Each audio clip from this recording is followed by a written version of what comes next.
आजकल जो आपने ट्रेंड देख रखा है, आईआईटी से लोग गांव लौट रहे हैं। सर ने बहुत पहले आईआईटी किया था और आज अपने गांव को खुशहाल कर रहे हैं, अपने समाज को खुशहाल कर रहे हैं। आइए जानते हैं उनसे जिनके लिए गांव यूरोप से बढ़ के है। नमस्ते, प्रणाम। आज back to farming agriculture tour का पहला दिन है और आज हम आपको सबसे टफेस्ट फार्मिंग दिखाने वाले हैं। फिलहाल बिहार के मधुबनी में है, मधुबनी के गांव में है और हमारे साथ एक बेहद ही प्रोग्रेसिव फार्मर है।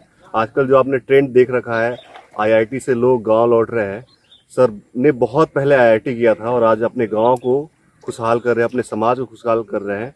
और फिलहाल आप ये पूरा जो प्लॉट देख रहे हैं, कुछ 3-3.5 एकड़ का प्लॉट है और यहाँ पे मखाना की फार्मिंग होती है। मखाना का जो 3 वेराइटी है यहाँ पे लगा हुआ है। तो बाकी पूरा डिटेल में सर से जानेंगे। तो सर, सबसे पहले तो आपका बहुत स्वागत है और आपने जो इतना साहस दिखाया है, इतना बढ़िया जॉब छोड़ के आप गांव में आए, गांव के लोगों के लिए कुछ कर रहे हैं। अपने बारे में थोड़ा सा पहले बताइए। देखिए, मैंने जॉब छोड़ा नहीं, जॉब से रिटायर हुआ और फिर मैं गांव की तरफ आया। तो मैंने कोई ऐसा काम नहीं किया जो दूसरे नहीं कर रहे। हाँ, मैं बाहर रह सकता था, मैं बाहर नहीं रह करके गांव में आना पसंद किया। मुझे लगा कि ये ऑक्यूपेशन जो है सो मेरे जो चैलेंज लेने की क्षमता है उसको सेटिस्फाई कर पाएगी। क्योंकि आपके प्रोफेशन के ज्यादातर लोग तो यूरोप सेटल हो जाते हैं, आपके पास अवसर भी था, अवसर है। यूरोप को छोड़ के आपने गांव को चुना, तो ये बहुत बड़ी बात है। मेरे लिए गांव यूरोप की तरह है। बिल्कुल। जब मुझे यूरोप भी जाना था तो मैं बहुत समय गांव की तरफ आया। आइए जानते हैं उनसे जिनके लिए गांव यूरोप से बढ़ के है और गांव में आके उन्होंने सबसे टफ काम चुना है। मखाना की जो खेती होती है वो सबसे टफ होता है, क्योंकि मखाना का जो प्लांट होता है और इसका जो पूरा प्रोसेस होता है, जब आप इनसे सुनेंगे तब तो आपको समझ में आएगा। तो सर, मखाना की खेती की जो साइकिल है, थोड़ा शुरू से स्टार्ट करते हैं। कब से साइकिल शुरू होता है और कैसे कैसे पूरा प्रक्रिया होता है, थोड़ा डिटेल में आप। 2 तरह से लोग करते हैं। एक तो जो अगर इसी खेत को छोड़ दिया जाए तो ये अपने समय में पानी खाली इसमें रहना चाहिए और इसमें से अपने आप होने लगेगा, मखाना निकलना शुरू हो जाएगा। ये ट्रेडिशनल वे। लेकिन मेरा प्लान और मैंने जो किया वो ये है कि हमने फरवरी में सीड डाला। ओके। और मतलब थोड़ा सा आपको स्टॉप करना चाहूँगा मैं। मान लीजिए ये जो अगर हमारे पास तालाब है तो मखाना का कुछ ना कुछ इसमें बचा हुआ रहता होगा, फिर वो जर्मिनेट होता होगा, इसलिए कुछ ऐड नहीं करना पड़ता होगा। जी, लेकिन उसमें मखाना छोटा होता है। ओके, साइज ऐसा मुझे बताया गया है और मैं अभी तक उस तक नहीं पहुंचा हूँ कंक्लूजन पर। लेकिन वैज्ञानिकों ने बताया, जब मैंने इनसे इंटरेक्ट किया जो डिफरेंट इंस्टीट्यूट के, कि जब आप ट्रांसप्लांट करते हैं तो मखाना का साइज बड़ा होता है। तो इसलिए हमने फरवरी में इसमें बीज डाले और यहाँ नहीं डाला, मैंने एक नर्सरी बनाई जो वहाँ पर है और नर्सरी पे बीज डाल करके और फिर उनको मैंने डिफरेंट इसमें। तो जब बात बीज की आ ही गई है तो ये भी जान लेते हैं कि बीज का प्रकार कितना होता है, मतलब how many types of makhana, variety of makhana we are having. मेरे पास जो नॉलेज है उसमें है कि 3 वैरायटी है। एक जो है सो मिथिला, ये दरभंगा मखाना इंस्टीट्यूट ने तैयार किया है।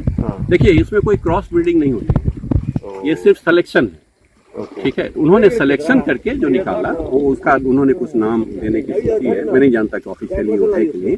कुछ लोग उसको स्वर्ण विदेही बोलते हैं, लेकिन मैं एकदम श्योर नहीं हूँ क्या है। मैं सिलेक्शन 1 बोलता हूँ। स्वर्ण विदेही की एक वैरायटी हो गई। हाँ, उसके बाद उसका दूसरा जो है वो सबौर से वाल्वो ने किया हुआ है और वो उनकी नोडल एजेंसी है पूर्णिया में, जो भोला पासवान शास्त्री कॉलेज है, वहाँ से वो गवर्न होता है।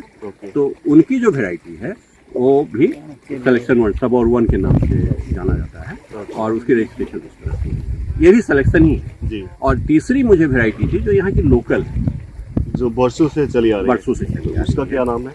उसका कोई नाम नहीं है, तो मखाना नाम है सिर्फ। ओके।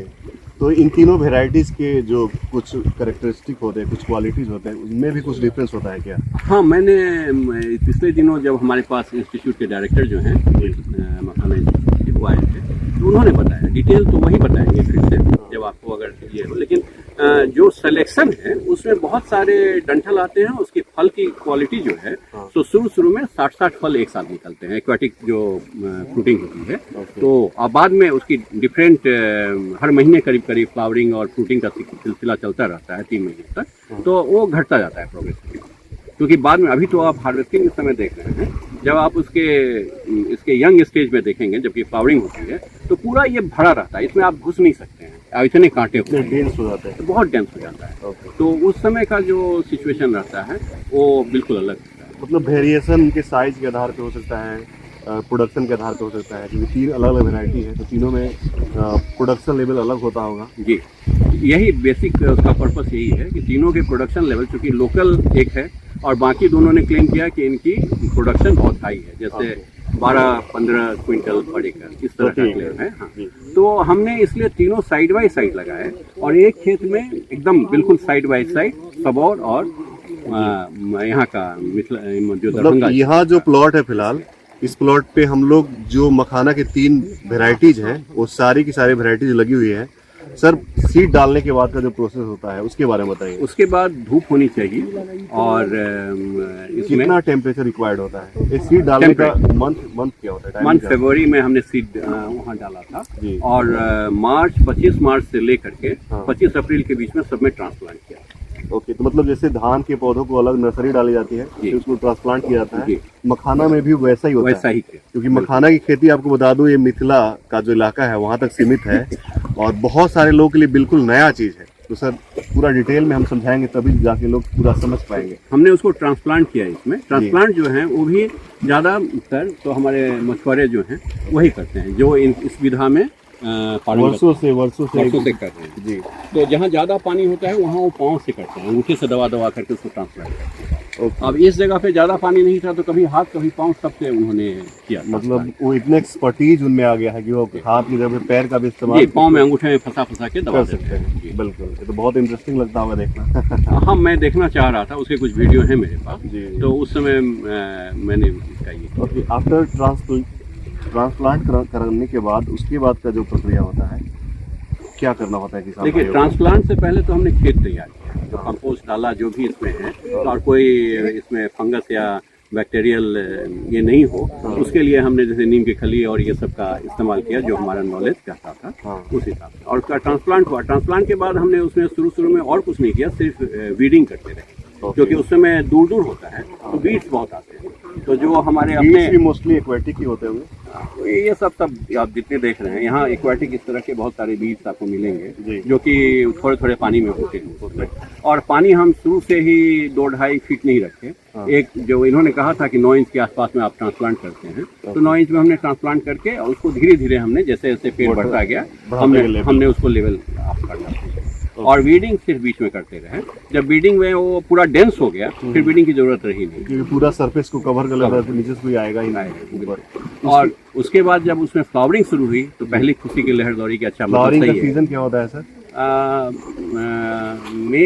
मई के आसपास। ओके, मतलब जैसे डल लेक के आसपास फ्लावरिंग के बाद देखने के लिए बहुत सारे टूरिस्ट आते हैं, तो मिथिला में टूरिस्ट आ सकते हैं मई में जी मखाना का फ्लावरिंग देखने के लिए। पूरे खेत में एकदम फ्लावरिंग शुरू होता है और फिर इसमें फ्रूटिंग होती है। और जब फ्रूटिंग शुरू होती है तो शुरू में आपको नीचे में दिखेगा वो पूरे थॉर्नी फ्रूट्स जो हैं वो लगे हुए हैं। फिर थोड़े दिनों के बाद पता चला कि ये फ्रूट्स फूटे और वो मखाना ऊपर में तैरने लगा।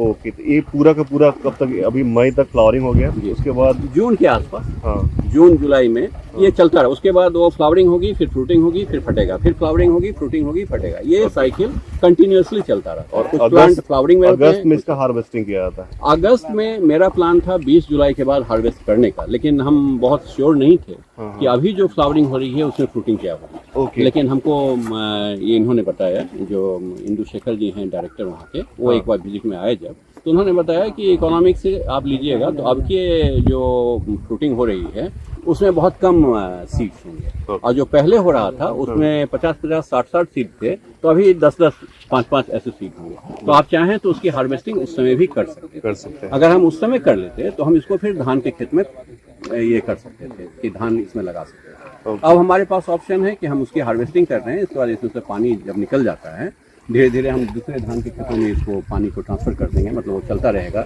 और जब अगर मौसम ने साथ दिया, मतलब जो हथिया में कहते हैं बहुत बारिश नहीं हुई या चित्रा में नहीं हुई, तो हम उस समय इसमें सरसों या कुछ लगा सकते हैं। हाँ, मतलब दलहन या तलहन कुछ लगा सकते। दलहन जो है वो ज़्यादा सूट करता है क्योंकि नाइट्रोजन फिक्सेशन। अब बात करते हैं थोड़ा सा इन्वेस्टमेंट की। लागत कितनी आती है सीड में, फर्टिलाइजर में, खेत को तैयार करने में? मैं एकदम कैलकुलेट नहीं किया हूँ, लेकिन जो मोटा मेरा अभी तक का अनुमान है कि करीब 6,000-6,500 के आसपास प्रति एकड़ आपका ये In seed सॉरी, जो ये मन जो प्रोडक्टिविटी है उसके हिसाब से मैं बोल रहा हूँ, एकड़ के हिसाब से एकदम नहीं बोल रहा हूँ कि 6,6500 के आसपास आपका पर मन पर क्विंटल आपकी प्रोडक्शन कॉस्ट है। एक और चीज, मखाना का जो लोकप्रिय कुछ डिशेस हैं जो जी। आपके मधुबनी में, क्योंकि मधुबनी का चीज है जी, तो आप लोग इसको बहुत तरीके से इस्तेमाल करते होंगे, क्या क्या तरीका है इसके यूज करने का? इसको हम लोग स्नैक्स में यूज करते हैं नॉर्मली पहले, जो कि हल्का नमक डाल करके बनाया जाता है, या फिर इसका मीठा भी बनाया जाता है, जैसे शक्करपारा अपने यहाँ बनता है गेहूं के इसका, जी, जी। ठीक उसी तरह का मखाने का भी बनता है। ओके। तो वो गेहूं की जगह पर इसका यूज हो जाता है। और तीसरा जो सबसे ज्यादा यूज होता है वो है खीर बनाना, खीर बनाने में जो हर जिसमें- जगह लोकप्रिय जी, है, खीर मखाना का खीर। मखाने का खीर। तो वो जो खीर बनता है तो वो दूध के साथ बनता है, और फलाहार में भी यूज होता है, उपवास करते हैं वहाँ यूज होता है। सर आपने जो इतना बढ़िया समय दिया और आप जो इतने बढ़िया तरीके से कर रहे हैं, हम सब आपको बधाई देते हैं।